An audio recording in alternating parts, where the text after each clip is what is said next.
सोनपुर गांव में बिमला और पूजा नाम की दो महिलाएं रहती हैं। दोनों का ही स्वभाव एक दूसरे के बिल्कुल विपरीत है। बिमला एक खड़ूस झगड़ालू स्वभाव की महिला है जो हर समय किसी से भी झगड़ा करने के लिए तैयार हो जाती है। वो कभी भी किसी की मदद नहीं करती। अगर कोई उससे कभी मदद मांग भी ले तो वो मुंह पर ही मना कर देती है। और दूसरी तरफ पूजा एक सरल स्वभाव की सीधी सादी महिला है जो हमेशा किसी की भी मदद करने के लिए तैयार रहती है। बिमला कहीं भी जाती तो सिर्फ अपना ही काम देखती, अपना काम करती और दूसरे का काम बिगाड़ देती, जिसकी वजह से कोई भी उसे पसंद नहीं करता। फिर एक दिन बिमला एक घर के बाहर बने बगीचे से कुछ फूल तोड़ रही होती है। तोड़ते ही तोड़ते वो सभी फूलों को तोड़ देती है। इतने में उस घर से एक महिला बाहर आती है और गुस्सा करने लगती है। अरे बिमला, तुम क्या सभी फूल तोड़ दोगी? इतने फूलों का क्या करोगी?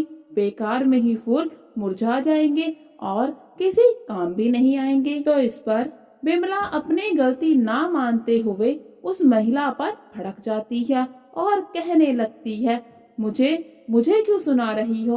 तुम पूजा से तो कुछ नहीं कहती, वो भी तो तुम्हारे बगीचे से आकर फूल तोड़ती है। फिर वो महिला कहती है, लेकिन पूजा तुम्हारे तरह फूल नहीं तोड़ती। वो सिर्फ उतने ही फूल तोड़ती है जितनी उसे जरूरत होती है। तुम्हारे जाने के बाद तुम्हारे बिखरे हुए फूलों को पूजा ही सही करती है। ये सब बातें सुनकर बिमला वहाँ से मुंह बनाते हुए निकल जाती है। और फिर एक रोज जब पूजा तालाब में पानी भरने जा रही होती है तो वो बिमला को भी आवाज देती है, अरे बिमला, ओ बिमला, जल्दी करो, क्या तुम्हें पानी भरने नहीं जाना? तो इतने में बिमला बाहर आती है और कहती है, नहीं नहीं, मुझे भी जाना है, चलो जल्दी करो, देर हो रही है। और फिर जब बिमला और पूजा तालाब में पानी भरने के लिए जा रहे होते हैं तो रास्ते में एक बूढ़ी औरत का घर होता है। वो बूढ़ी औरत उनसे कहती है, सुनो सुनो बेटी, मेरी बात सुनो, जरा एक घड़ा पानी मेरे लिए भी ले आना। तो ये बात सुनकर बिमला उस बूढ़ी औरत पर भड़क जाती है और कहने लगती है, क्यों, हम क्यों लाए तुम्हारा पानी? हम क्या तुम्हारी नौकरानी हैं? तुम खुद क्यों नहीं ले आती? तो इस पर बूढ़ी औरत कहती है, अरे बेटी, मेरी उम्र हो गई है, पानी का इतना भारी घड़ा मैं नहीं उठा सकती, इसलिए मैंने तुमसे कह दिया। लेकिन बिमला को उस बूढ़ी औरत पर बिल्कुल भी दया नहीं आती और वो वहाँ से चली जाती है। लेकिन पूजा वहीं पर रुक जाती है। वो बूढ़ी मैया के पास जाती है, उनका खाली घड़ा उठाती है और कहती है, अम्मा, मैं तुम्हारे लिए पानी ला दूंगी। और रही बात बिमला की, तो वो सिर्फ मुंह की कड़वी है, दिल की बहुत अच्छी है। आप उसकी बातों का बुरा बिल्कुल भी ना माने, वो मेरी बहन जैसी है। आप कृपा करके उसकी बातों को दिल से ना लें। मैं अभी आपके लिए पानी का घड़ा भरकर ला देती हूँ। और फिर जब पूजा तालाब के पास पहुँचती है तो बिमला उस पर गुस्सा हो जाती है और चिल्लाते हुए कहने लगती है कि उसने उस बूढ़ी औरत का घड़ा क्यों पकड़ा, जब उसने उसे मना कर दिया था कि हम उसका पानी लेकर नहीं आएंगी। तो पूजा कहती है, अरे बिमला बहन, आप गुस्सा क्यों होती हैं? वो बूढ़ी औरत है, ज्यादा चल फिर नहीं सकती, इसीलिए मैंने सोचा कि उसको पानी भरकर देने में कोई बुराई नहीं है। और वैसे भी बिमला बहन, हम सबको एक दूसरे की मदद करके मिलजुल कर रहना चाहिए। तो बिमला गुस्सा होकर वहाँ से चली जाती है और पूजा से कहती है, तुम्हें बहुत अच्छा बनने का शौक है तो तुम अच्छी बनती रहो, जाओ और उस बुढ़िया का पानी भी उसे दे देना, मैं जा रही हूँ। और फिर जब पूजा पानी का घड़ा भर के बूढ़ी अम्मा के घर के पास पहुँचती है और अम्मा से कहती है कि अम्मा, मैं तुम्हारे लिए पानी ले आई।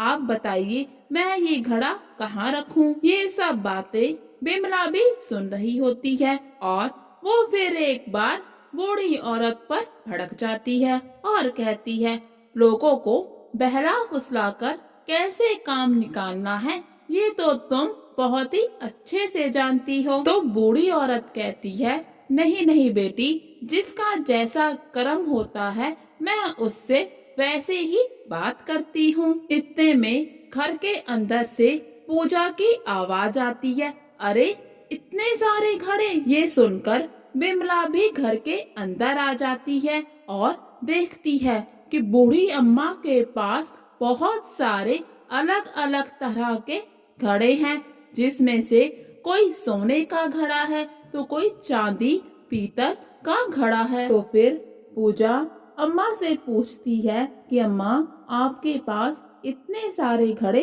कहाँ से आए? तो इस पर बिमला बिना कुछ सोचे समझे पहले ही बोल पड़ती है, अरे बेवकूफ पूजा, तुम्हें अभी तक भी समझ नहीं आया?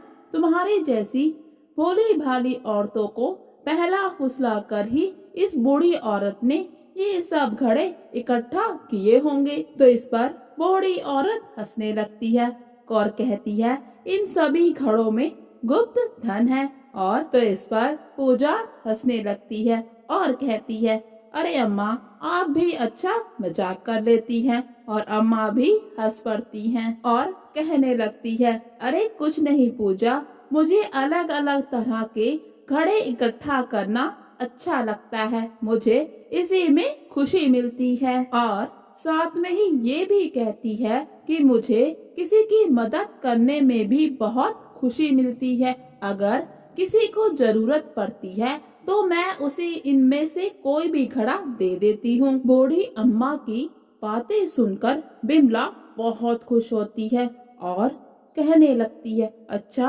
अगर मैं कुछ मांगूंगी या फिर मुझे कुछ जरूरत होगी तो क्या आप मेरी भी मदद करेंगी? तो अम्मा कहती है, हाँ बिल्कुल बेटी, क्यों नहीं, मैं तुम्हारी मदद क्यों नहीं करूंगी। तो बिमला कहती है, क्योंकि मैंने तुम्हारा पानी नहीं भरा, मैंने तो तुम्हारी कोई मदद नहीं की। तो इस पर बूढ़ी औरत कहती है, वो तुम्हारा काम है, तुम्हारा कर्म है, मैं अपना काम करूंगी, मैं अपना कर्म करूंगी। तो बिमला कहती है, अच्छा अम्मा, मुझे तो वो सोने का घड़ा बहुत अच्छा लग रहा है, क्या आप मुझे वो देंगी? तो इस पर बूढ़ी अम्मा कहती है, बिल्कुल दूंगी, जब तुम्हें जरूरत होगी तो मैं तुम्हें जरूर दूंगी।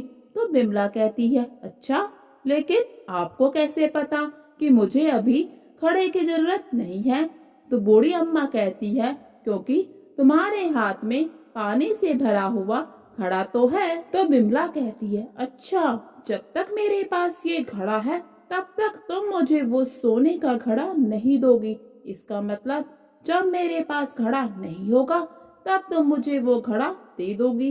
ये सोचते हुए बिमला वहाँ से निकल पड़ती है और फिर घर आकर रात भर बस यही सोचती रहती है कि ऐसी कौन सी योजना बनाई जाए कि बूढ़ी अम्मा उसे वो घड़ा दे दे। और फिर रात भर सोचने के बाद आखिर बिमला को एक योजना मिल जाती है। फिर अगले दिन सुबह जल्दी उठकर बिमला पूजा के घर जाती है, उसे आवाज देती है कि पूजा, ओ पूजा, जल्दी करो, आज तुम्हें पानी भरने नहीं जाना क्या? और फिर इतने में पूजा घर से बाहर आती है, बिमला को देखकर हैरान हो जाती है और कहती है, अरे बिमला, आज तुम इतनी सुबह सुबह कैसे? तुम तो रोज ही बहुत देर से उठती हो। तो बिमला कहती है, अरे घर में पीने के लिए एक बूंद भी पानी नहीं है, तो सोचा जल्दी से पानी भरकर ले आती हूँ। चलो अब तुम भी जल्दी करो, देर मत करो। और फिर पूजा और बिमला अपना अपना घड़ा लेकर पानी भरने के लिए तालाब की ओर निकल पड़ते हैं। तालाब के पास पहुंचकर जब दोनों अपना घड़ा भर लेती है तो बिमला पूजा से कहती है, अरे पूजा, ये 2 मिनट के लिए मेरा घड़ा तो पकड़ना। और बहुत ही सावधानी से उसे पानी में धक्का मार देती है। पूजा पानी में गिर जाती है और दोनों घड़े भी पानी में दूर बह जाते हैं। और फिर बिमला नाटक करते हुए कहती है, अरे पूजा, अरे तुम कैसे गिर गई? वो मेरा गलती से थोड़ा पैर फिसल गया था। तो पूजा कहती है, नहीं बिमला, मुझे चोट नहीं लगी, लेकिन हमारे दोनों घड़े पानी में दूर बह गए, अब वो हमें नहीं मिल सकते। तो सुनकर बिमला उस पर भड़क जाती है और जोर जोर से चिल्लाने लगती है, क्या घड़े नहीं मिल सकते? लेकिन मुझे मेरा घड़ा चाहिए। मैंने तुम्हें पहले ही कहा था कि आज मेरे घर में बहुत काम है और मुझे जल्दी जल्दी घर जाना है, और तुमने मेरा घड़ा पानी में फेंक दिया। अब बताओ मैं घर कैसे जाऊं? पानी कैसे लेके जाऊं?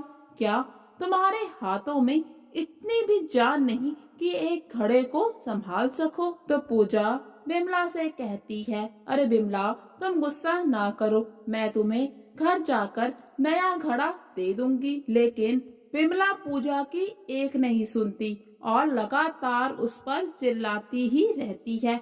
इन दोनों की बात सुनकर बूढ़ी अम्मा अपने घर से बाहर आती है और देखती है कि दोनों आज क्यों लड़ रही हैं। फिर वो दोनों को ही आवाज देती है कि अरे पूजा, अरे बिमला, क्या हुआ?